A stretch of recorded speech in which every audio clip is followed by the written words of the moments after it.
Hey everyone, Wes here. So I've been getting a lot of requests lately for more Angular videos, and so over the course of the next 2 videos we are going to take the opportunity to revisit the gallery application that we built in Angular previously and give it a major upgrade by integrating Firebase both for file storage and user authentication. So this is going to be a pretty nice level up for that application. I also want to take this opportunity to give a big shout out to Jeff over at the YouTube channel Angular Firebase. Be sure to head over there and check out all the great content he's producing if you are interested in learning more about integrating Firebase with Angular. So I'll post a link to that channel in the description. Also, if you get anything out of this video and enjoy the videos I'm making, be sure to like and subscribe so that I can continue making more videos in the future.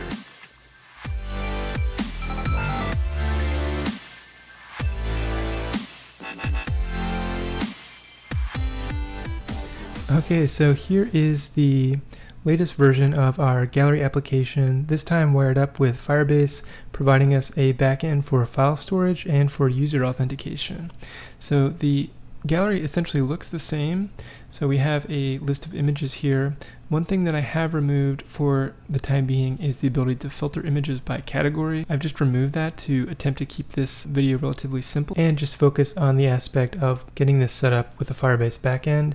That's something I'd like to revisit and incorporate, perhaps using a method other than pipes, which is what we used in the first version of this application. So yeah, we have the ability to view images stored in our Firebase file storage instance, and we also have the ability to upload to that instance. So if we take a look, the last image in our gallery is currently this one, and so if we go ahead and upload a new file here, we'll just choose a couple of new photographs and upload them. We'll get a little progress bar going across the screen here. And if we head back into our gallery, we can see those images have now been added to our gallery. So yeah, pretty neat. I think Firebase is a really fantastic resource in the sense that getting functionality like this wired up relatively quickly is actually quite straightforward. So the next feature that we've implemented is the ability to authenticate users. So I'm going to select log out here, and I'll get taken back to this login form. So we'll look at how to wire this up to Firebase authentication using an email address and password. So note that I'm no longer authenticated because I'm not logged in. And in fact, if I try to hit any of the other URLs in my application, such as the gallery, we just get redirected back to the sign-in page. So once I actually sign back in here, we can now have access to our gallery again. We can click on any of the images that we have, and we can go back and upload more if we choose. So yeah, all in all, I think this is a pretty nice upgrade to our original application, providing some more useful functionality, and it's actually going to be relatively straightforward to set up. So with that, let's go ahead and get started. Okay, so before we get started, we should make sure that we have a few things installed here. So at the console, we'll go ahead and verify that we have Node installed, and for that we can do node-v. So if you don't have Node installed, head over to nodejs.org and just download the latest version. That will also install the JavaScript package manager npm, which you can then use to install the Angular CLI if you need that as well.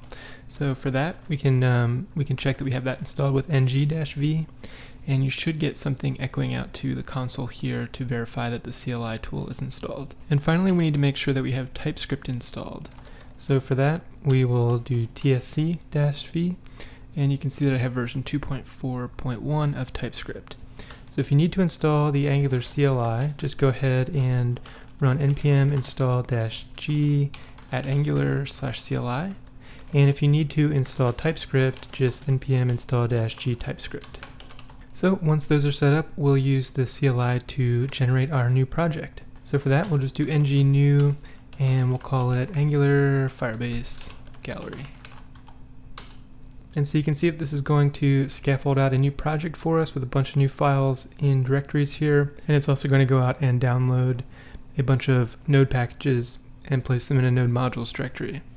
So that's going to take just about a minute or two, and so I'll stop the video here and pick it back up once the CLI has finished scaffolding our project. Okay, so now that that's complete, let's go ahead and cd into our new directory here.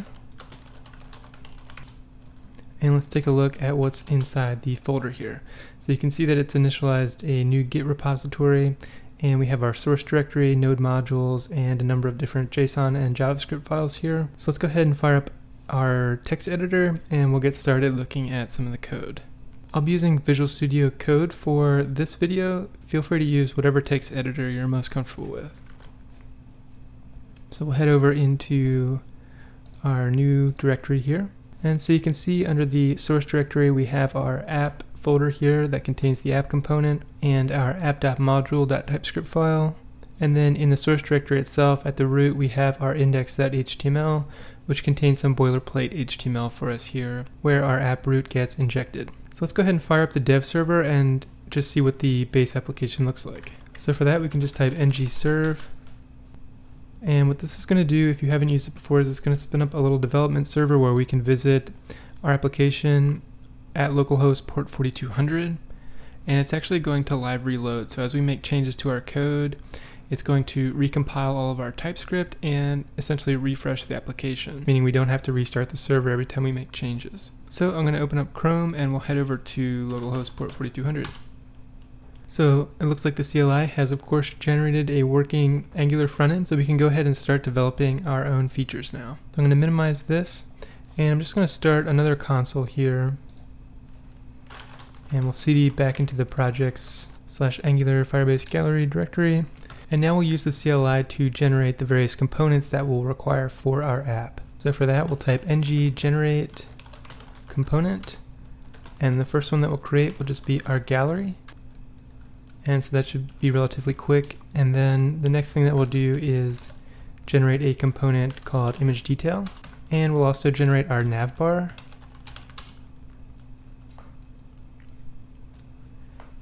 And so those are the basic components we used in the initial version of this application, but now we're going to generate two new components. The first being our login component. So this will be where the user actually logs in using email and password. And then we'll generate a component for our upload screen as well. Okay, and while we're generating things, I'm going to go ahead and generate services for authentication, uploading, rendering images, and yeah, I think that should be it. So we'll use the CLI to generate our services there. So we can generate service authentication, and then we'll generate a service for our images, which will be concerned with interacting with the file storage and database on Firebase. And then finally a service for our upload, which will be concerned with pushing new images from our local machine here to the file storage on Firebase. Okay, with that, let's go ahead and head back into the code and take a look at what we have started. So you can see under the app directory here now we have a gallery, image detail, login, navbar, and upload components. And so what I'm going to go ahead and do here is head into the gallery component and we'll edit the gallery component.ts file. So what we're going to do inside of this component class here that we're exporting is we're going to inject some services into our constructor here. So we know that we have an image service that we need to implement in order to retrieve images to display in our gallery component here. So what I'm going to do is inside of the constructor just go ahead and use a private image service, which will be of type image service. So I won't be going into too much detail here about the syntax of an Angular application, but what we're doing here is we're essentially saying that this image service should be of type image service. And so that's TypeScript at work here, allowing us to, in a sense, type our variables here, which of course wouldn't be and isn't possible in JavaScript. So our TypeScript will get compiled down into JavaScript ultimately before all of this gets rendered in the DOM. It's just a nice way for us to sort of keep track of the types in the various components that we're working with. So for that, of course, I need to go ahead and import this service. So we'll import image service from, and we're going to put all of our services actually in a services directory, which will be one directory up from here, and then it'll be /services, and in this case image service. So what I'm going to do is right click on app and create that folder here, which is called services, and then I'm going to go ahead and move all of these services here into that services directory. Okay, I've also moved the spec files in here. We won't be covering testing in this video, although it is something I'd like to cover in the future. But just in case you were wondering about them, yeah, they'll just be in here right next to the service that they relate to. Okay, so just closing out some of these windows here and back in our gallery component. So we have a reference to our image service. And what I want our image service to return is, in a sense, an array of images. So what I'm going to do is, inside of our gallery component class, is go ahead and define images here, and we'll say it'll be observable of gallery image array. And so first of all, we need to bring in observable from RxJS.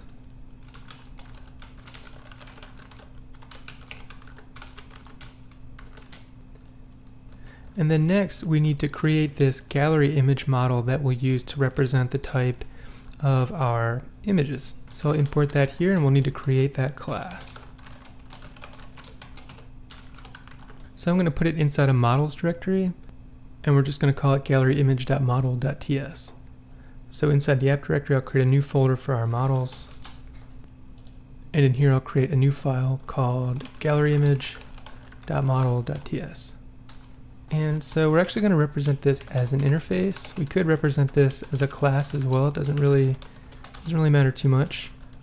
But we're going to have a number of different properties here. So first of all, we'll have one that corresponds to a key, and we're going to make that optional. And then we're simply going to have one for a name, and then we'll have one for our URL. So we'll look at this more in a minute here when we use these gallery images or when we're retrieving them from our Firebase database, but key will correspond to the unique key that sort of points to them in the Firebase database. And then we'll have a name which will represent the file name, and the URL will be the path actually to retrieve them in order to display them on our page. Okay, so we'll head back into our gallery component, and now this import is working properly. And so what I want to do is actually, when the component is initialized, I'd like to set this.images equal to this, and then we'll use our image service to essentially just get all of our images. And so that's all this component is concerned with, is asking the image service to return images for it in order to display them in our template. So let's head over into our image service and go ahead and write this getImages method. So we'll come over here into our services directory, and then we'll take a look inside of our image service.typescript file. And I'm going to go ahead and paste our imports here, and then I'll talk about each of them. Okay, and so you can see we're importing observable again here from RxJS, and that's because we'll be working with the Angular Fire 2 library, which uses observables in the way that we interact with Firebase. And then we'll be importing Angular Fire Auth and Angular Fire Database, both from the Angular Fire 2 library, and Firebase app as well from Angular Fire 2. Then we'll also be bringing in Firebase storage, our gallery image model again, and Firebase itself. So before we go any further, let's go ahead and install Angular Fire 2 and Firebase into our project.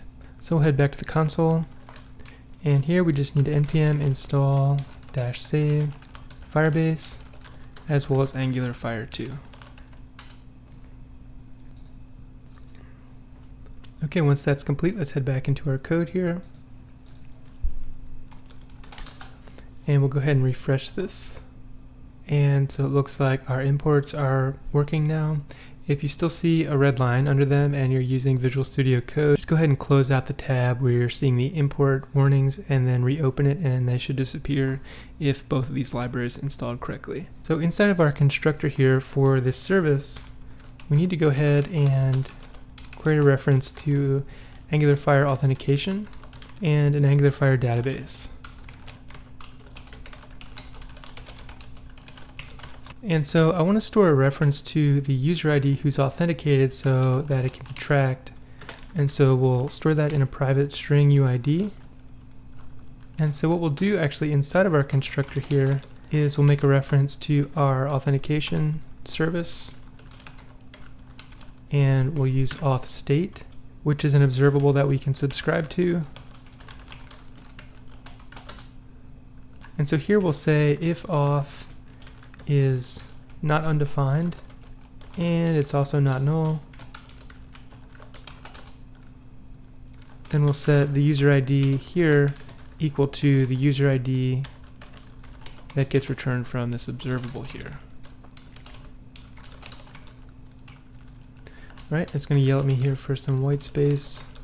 Okay, so essentially if and when we get authenticated, we can go ahead and set the user ID that we have here in our image service to the user ID that Firebase returns for us. So that was a little bit of a sidetrack. We'll take a closer look at authentication here in a few minutes, but what we want to do now is go ahead and write our getImages method, because this is what is used in our gallery component. And if you recall, we need it to return an observable array of gallery images. And this is actually going to be quite simple. First of all, let me go ahead and fix a typo here. So it's basically going to just return a one-liner here. We can return, we need to make a reference to our database, and then we can call list, and we can look for uploads. And so all of our uploads are going to be in our database underneath an uploads parent, if you will. And so by calling list on our Angular Fire database reference here and passing it the string uploads, it's just going to return an observable array of our gallery image here. And so we'll see in a moment here when we actually write our upload service that all of our uploads in our database are represented as this gallery image model. And so when we call .list on our Angular Fire database instance here, we're going to return an array of them. Okay, so let's head back into our gallery component. And the other thing I'd like to do here is to also import on changes. And we'll implement that in our component as well. And then I'm going to need to create the method ng-on-changes. And again here, we'll just go ahead and set this .images to the return from our getImages method in our image service. Okay, so now over in the actual template here for our gallery component, we can remove the placeholder code that we have. And I'm going to go ahead and paste some HTML, and then we'll take a closer look at it. Okay, so we've just got a heading saying latest photos here, and then we have an unordered list of thumbnails.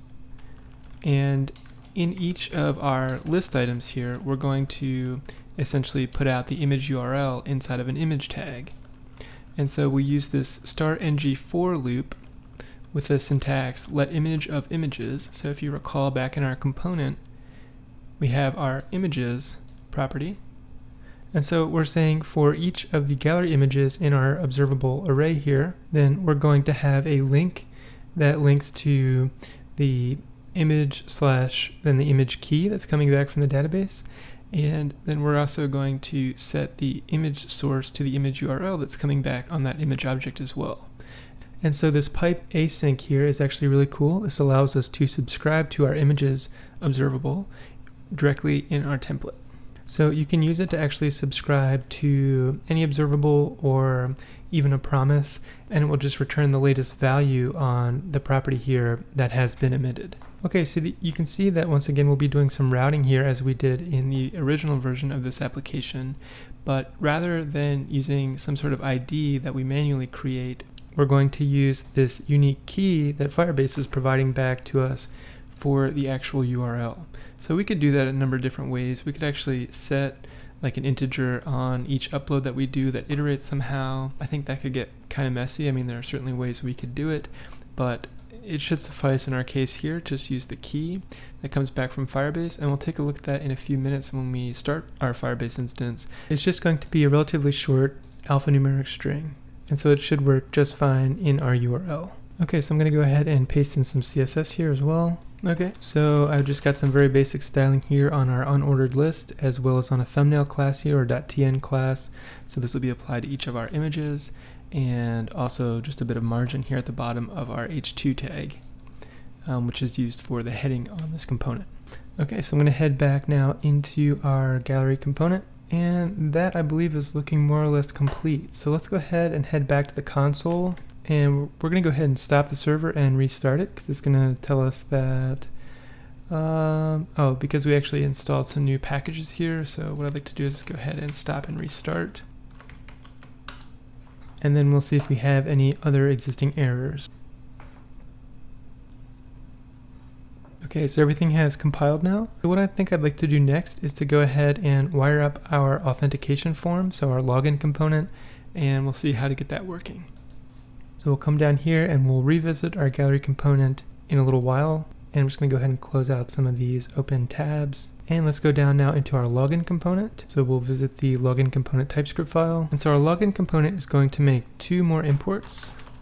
So we're going to import our authentication service, which is in one directory up from here in our services directory. And we're also going to import router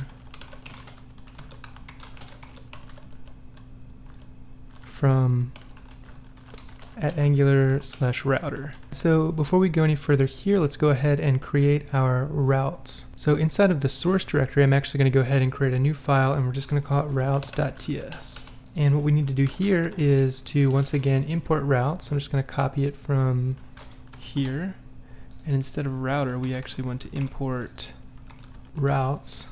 And then we also want to import any of the other components that we want to route to. So for instance, our gallery component. And remember that we're in the source directory here, so we actually need to go into the app/gallery/gallery.component. Our image detail component, which we haven't taken a look at yet, but this will be the page that contains an image detail when we click on it from our gallery. Oops. And actually that is in app/image detail. And then we'll also have a login component, which is at app/login/login.component, and then we'll have an upload component at app/upload/upload.component. Okay, and then we just want to export a constant app routes object here of type routes. And so the way this is going to work is that we're going to have an array of objects here, which are our routes. The first prop we need is a path, and so our gallery will have a path of gallery, and we'll point it to our gallery component. And then we're actually going to use another property called canActivate. And for this, we're going to write a special guard. So we'll write an authentication guard. And what this is going to allow us to do is that we're going to handle authentication in terms of what the user can do on a component inside of that component, if you will. But there's nothing necessarily stopping a user from just, say, visiting the URL by typing it directly into the browser. And so we can create something called a guard.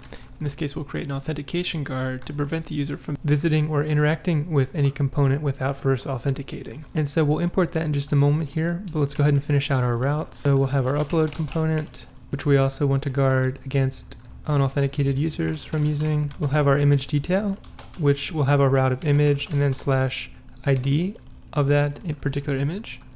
And so that'll be pointing to image detail component. And then if we don't visit anything, we're just actually going to redirect. So I'm going to delete everything that's in here. So we can say redirect to, and we'll just redirect back to /gallery. And then we'll need to say path match full. And then we'll also have a way for the users to log in. So we'll have a path login pointing to the login component. And of course, we don't want to guard against access to that. Otherwise, no one would ever be able to log into our application. Okay, so just be sure that the array is closed off here. And now we'll go ahead and at least write our import for this authentication guard. And I'm going to just place this actually inside the services directory. So it'll be inside app/services. And we'll call it authentication guard.service. And so I'll go ahead and remove the .component suffix here. And so let's go ahead and create that file. So I'm just going to create it manually since we're here. So it'll be authentication guard.service.ts. And I'm going to go ahead and paste the imports that we'll be using. So we're going to make it injectable because it will act as a service. And then we'll need to import some things from router here. So we've got canActivate and then router, activated route snapshot, and router state snapshot.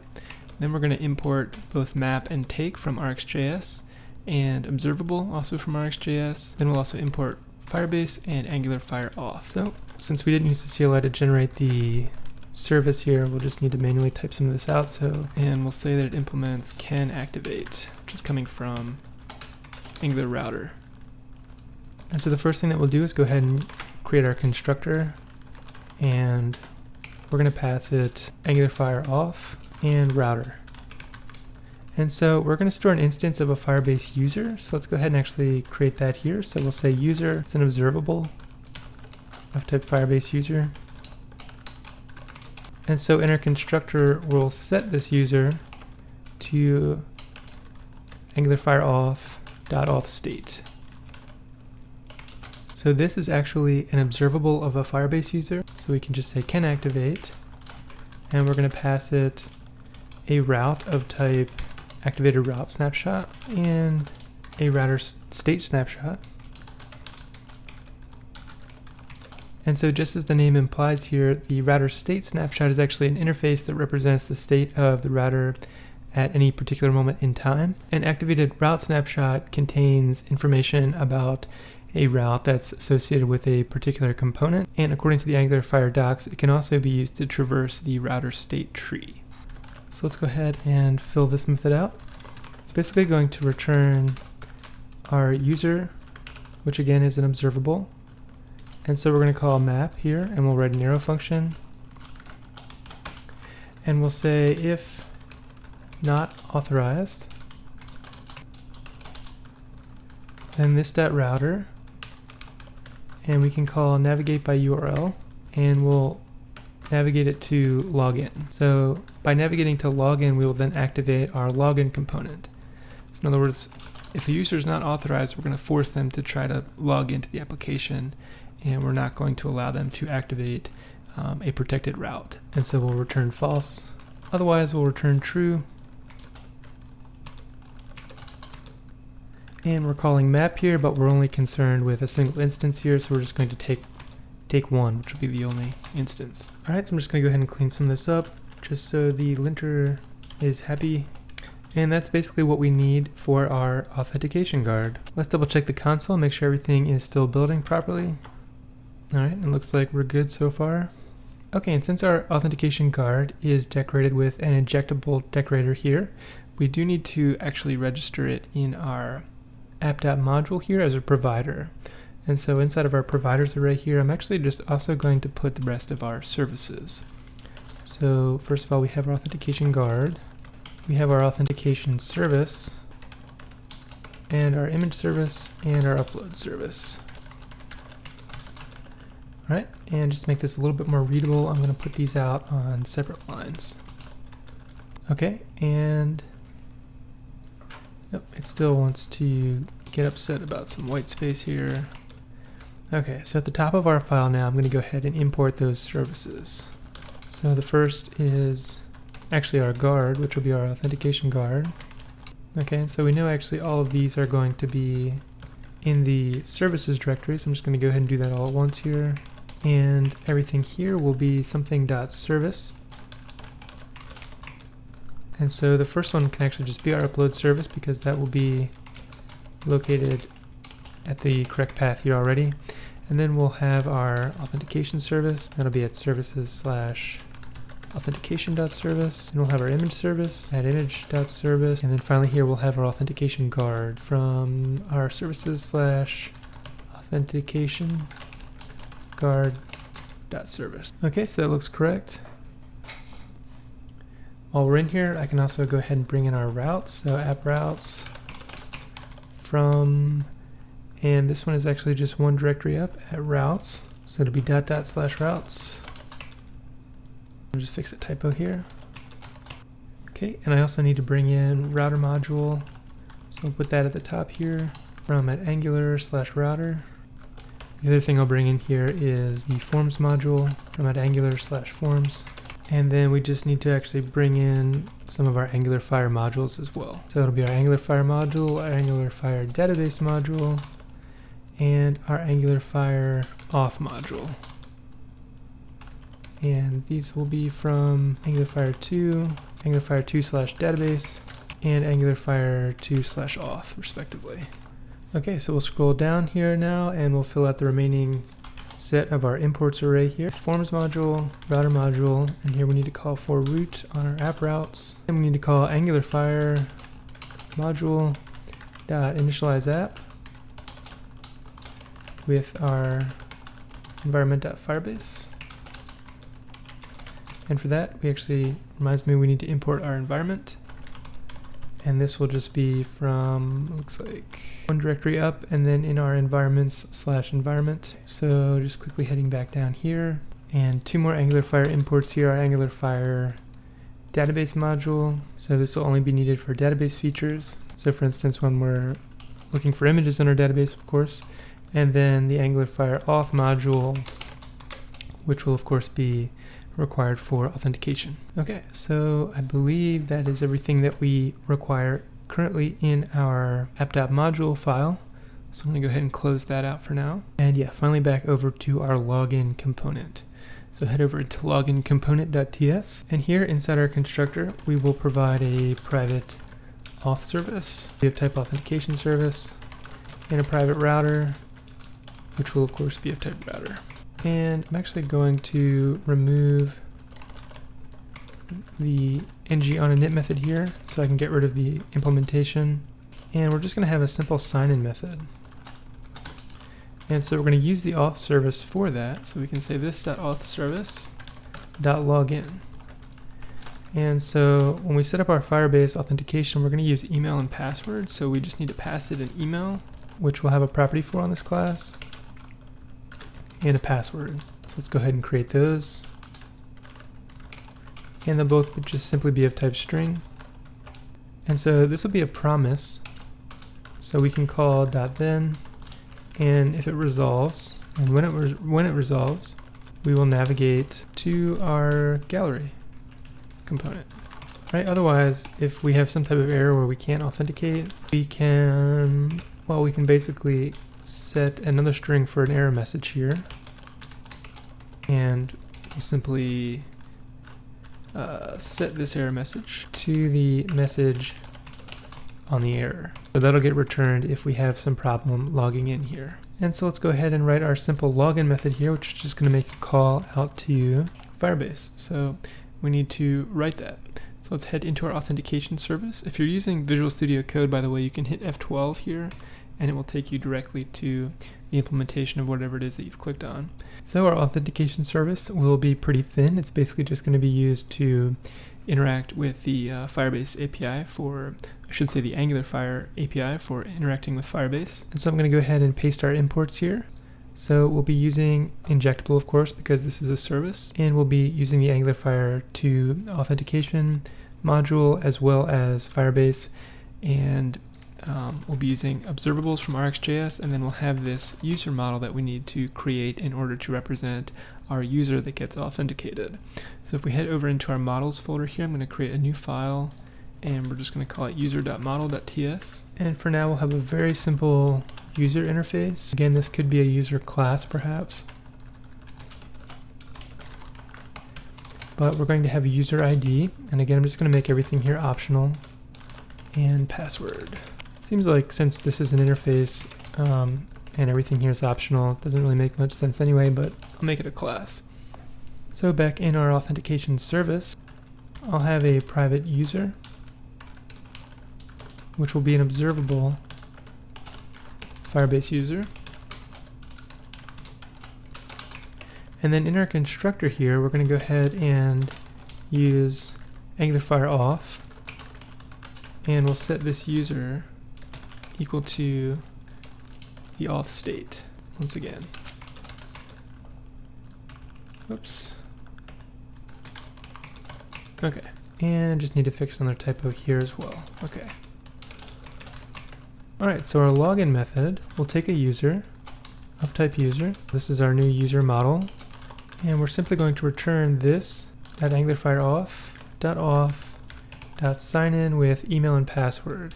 So you can see that we have a bunch of different ways to sign into Angular Fire, and we can configure that from the Angular Fire console. But yeah, we have with custom token, with phone number, with credential, etc. We're going to use email and password, and we're going to pass it the user's email and password, as we saw when we implemented this method in our component. So the next thing that we want to do is also, of course, just while we're here, write a logout method, because that's going to be another simple one-liner. So we don't need a reference to the user, but we'll simply return this .afauth.auth.signout, which is a method that we have access to here. And so both of these methods here are actually promises. Okay, so the way that this is going to work is that when a user attempts to log in from the login component, we're going to type in an email and a password, and then we simply pass that to the sign in with email and password method that we have exposed to us via Angular Fire Auth, and that's going to handle all of the authentication with Firebase.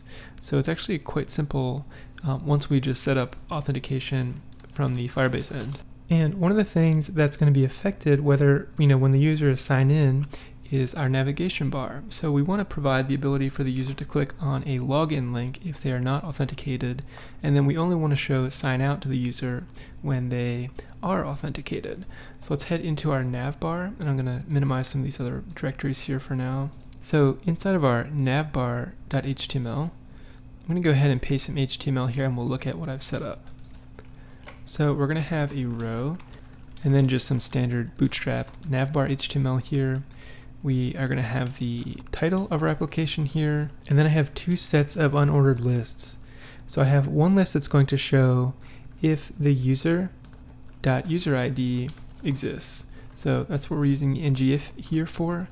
And so if the user is authenticated here, then we are going to provide them with links to the gallery or upload components. Secondly, we have another list here in which we have the ability to either log in or log out, depending again on the current state of the authentication on this user. So let's go ahead and write this method. Since we have it implemented in our authentication service, we just need to actually call it from this component. So let's head now over into our navbar component.ts, and we'll inject that authentication service into this component. So in fact, I'll bring in all the imports here now, and inside of our constructor, we'll inject the auth service of type authentication service, and again the router. Okay, and so when this component is initialized, we actually want to determine whether or not a user is authenticated, because that's going to control what we show. And so I'm going to create a user property here, which will be an observable. This will be our Firebase user instance. And while I'm in here, we're setting the title in our navbar. It's just a minor point. We'll just set it to gallery. Okay, so when we initialize the component though, I want to set this user and we want to authenticate them.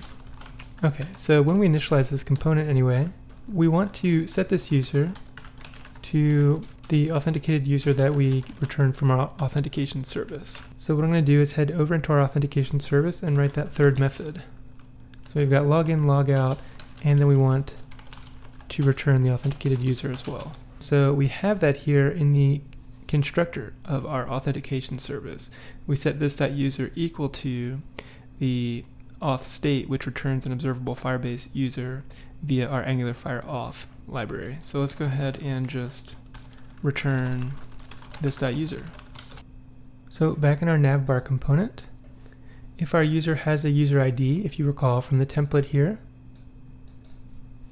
meaning that they are authenticated, then we are going to provide them, of course, with the ability to log out. Otherwise, we need to provide the ability for an unauthenticated user to log in. Likewise, authenticated users should be the only users who are able to see the links to our image gallery or upload components. All right, so back in the navbar component, we just finally need to fill out our logout method that we call from the template, and we can just call logout from our authentication service.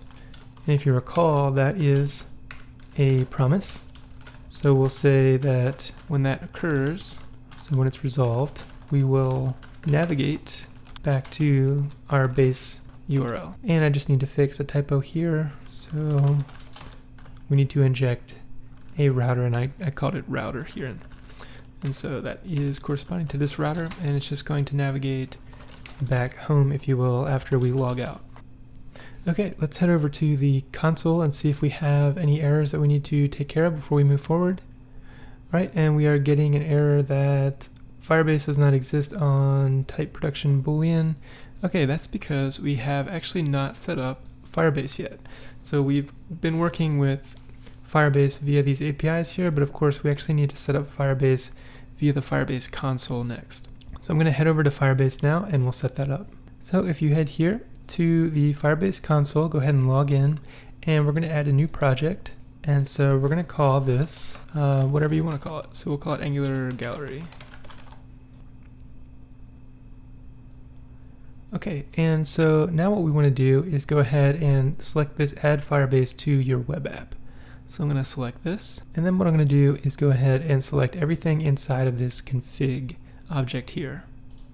So we'll go ahead and copy that. And then back in our code, we're actually going to head over into our environment files. So under the environments directory, go ahead and click on environment.ts first.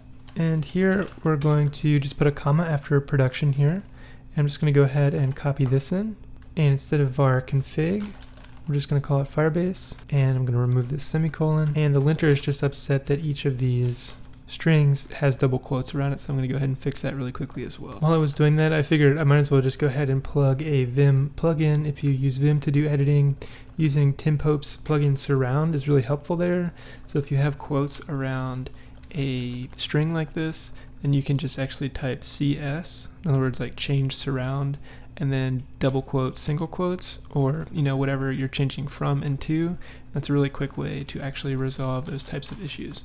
Okay, cool. So with that, I'm just going to go ahead and clean up the indentation here, and then we'll copy and paste this also over into our environment.prod. Nice. So I'll go ahead and save that, and we can close out of each of those environment files. And then if we check back at the console, we can confirm that everything is compiling. Okay, so let's head back into our browser, and we'll actually close out of this. And then what I'm going to do is head over into Authentication.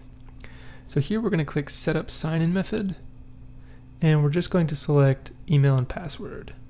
So we'll go ahead and enable that and save it. And it's actually as simple as that. Maybe in future videos we'll take a look at some things like OAuth, or authenticating using GitHub or by phone. I think all this is actually pretty cool. So now we'll minimize this, and then back in our code, if you recall, we were working on the login component. So if we head back there, we have this sign-in method that is making use of the authentication service, for which we have a login method. And if that resolves, we're going to navigate to our gallery component, otherwise throw this error message. But what the login component is actually doing is just calling this sign in with email and password that's again exposed by our Angular Fire Auth module. So everything is actually quite simple in terms of authentication for our application. Okay, so now I'm going to head over into our login component template.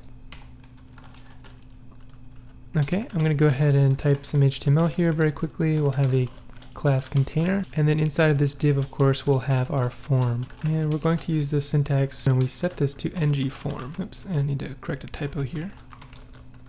And so since we'll be using Angular's forms module, this ng form directive becomes available to us, and we can export it into our template here with this syntax by setting it as a key.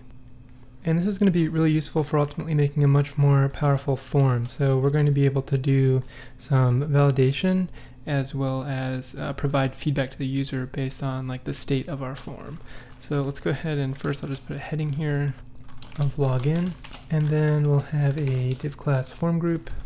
We'll have a label for email, and then we'll set email control here equal to ng model with a placeholder value of email. And then we'll use the ng model two-way binding here to the email property with a name of email. We can provide a max length, so I'll provide a max length. I don't know how long an email is, maybe 70. And then email required. Yeah, I'm not sure what the standard max length on an email is, but in any case, we're going to go ahead and make it required and provide the email directive as well. Okay, then we're going to close this div off. And I'm going to go ahead and make another one for the password. And so it'll be a password here, and we'll have password control, a different password, and two-way binding to the password property with the name password. And we'll just keep the same max length. And we don't want to use the email directive here, but I do want to say type equals password. Okay, now I'm just going to actually put some of these onto separate lines here just to kind of clean up the way things look and so that we can read it and reason about it a little bit more quickly. Okay, and then finally we'll have our sign-in button. So we'll make it disabled if the login form is not valid. And then we'll set the type on our button to submit, which will allow us to, of course, submit the form. And then I'll add some Bootstrap styling. And then we'll bind a click event here to our sign-in method. And the text in the button will just be sign in. Cool, and then if you recall, if the login fails, we pass back this error message. And so if that happens, so in other words, ng if, so if we have a message, so if message is truthy, then we're going to apply some text here at the bottom of our form. And so we can just kind of interpolate the value there like that. Okay, there are a few other kind of neat things that we can do here. For instance, I can display more feedback to the user if they say pass in an incorrect format to an email address or don't meet the requirements of, say, like the length on the password.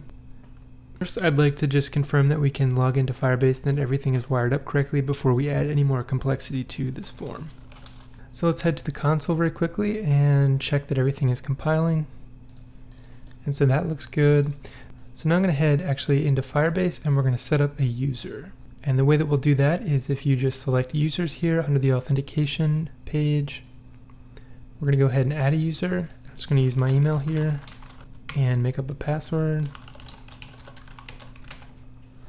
All right, and so we'll add that. And with that, let's actually take a look at our gallery and see if we can sign in. So I don't see anything here currently. Let's go ahead and inspect what's going on here. Okay, so it looks like we need to fix a closing tag issue. And yeah, so this tag corresponds here. And so I've got a div here, a div here, and then the button. And so yeah, it looks like actually we just need to delete that div. And all right, let's take a look at the page. Okay, so yeah, I just realized that we actually need to implement routing here so that our route actually serves up the component here as opposed to just the default app component. So we're going to close this and we'll minimize some of our directories here. And now let's just go ahead and visit our app.component TypeScript file first of all, and we're going to call this title Angular Firebase Gallery. And then inside of our app component HTML, I'm just going to actually remove everything because we don't want any of that.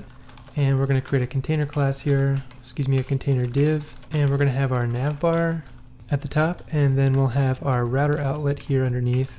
And so that way our navbar will be at the top of every page. Okay, so let's take a look. And so you can see we have our login page. So we will need to install Bootstrap or make a reference to the Bootstrap CDN in order to get our styling. But before we do that, let's just go ahead and see if our login is working. Okay, and I'm getting an error here that says sign in is not a function in our login component. So let's go ahead and check that out. So we'll minimize this and we'll head into our login component.html, where on click we will be calling sign in. I think we may have named that login, so I'm going to change it and then we'll go check. So if I recall, back in our login component.typescript, we called it sign in but with a capital I. So let's go ahead and just fix that. Sorry, so it's sign in. And now let's see if we can sign in properly.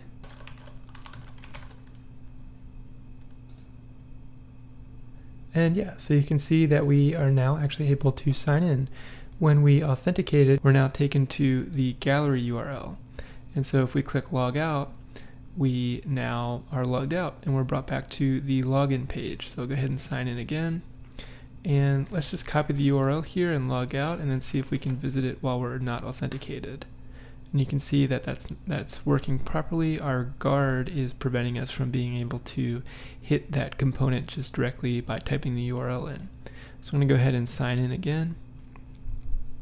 And so what I'd like to do now is actually fill out some of our styling. So we'll show you the style sheets that I'd like to use here, and then also implement Bootstrap just to get a little bit of a cleaner look to our app. So I'm going to go ahead and minimize the browser here, and we'll head over into our index.html, and I'm going to edit the title first of all just to say gallery, or we can call it Angular Firebase Gallery. We need to remember to keep the base href here so that our routing works properly. And I think what I'd like to do in this case is just reference the Bootstrap CDN, and I'll do the same thing for the Google Font CDN. In the previous video, I think I installed an outdated version of ng2 Bootstrap, which then became ngx Bootstrap. You could of course use ngx Bootstrap. So let's head over to get Bootstrap. And I'm going to click Getting Started. We're just going to grab the link to the Bootstrap CDN here. So we can copy this, and then we're going to paste this in the head tag. And we'll go back to our page and refresh, and that should start coming together a little bit nicer. So we'll come back here, and we're also going to grab a reference to the JavaScript as well. And for this, I'm just going to place it at the bottom of our HTML. And for that, I believe we'd also need a reference to jQuery. So we're just going to look for the jQuery CDN, and we can click here, and we'll use jQuery 3, and go ahead and just use the minified version. And I'm going to throw this script tag just above the Bootstrap script tag as well. Oops. Okay, so we need to load jQuery, of course, before we load the Bootstrap JavaScript. Okay, so let's go back to our application. I'm going to close these out here. And so, yep, everything looks like it's working more or less correctly. If we log out, our form is starting to look a little bit better, though of course we need to apply some styling there. So let's go ahead and do that. I'm actually just going to move this off to one side here and close the inspector. And then in our login component.css, I'm not going to go into any detail here about the CSS. I'll just go ahead and paste and save. And so that's looking a little bit better, although we need to apply our Google font. So I'll do that in just a moment here. If you'd like to see the CSS that I'm using though, we've got a container, and yeah, I've got some overly complicated box shadow going on that you don't really need, and I'm not sure how good it looks anyway. But yeah, then we've got the login title and the button and the import style just a little bit. All right, cool. So let's go ahead and install some Google fonts here. Looks like I'm using the Cabin font. So if you head over to Google Fonts, click here, and I'm going to search for Cabin. So we'll go ahead and get this, and then typically I also install Lato, and so we'll grab that, and Droid San. So we'll go ahead and install that as well. We'll grab this, and we're just going to use the Google Font CDN for that as well. So we'll come over here, and then again in our index.html we'll provide a link to the style sheet in the head. Alright, so now it looks like our form should be looking a little bit nicer. So we'll go ahead and sign in and log out. Okay, everything's looking good.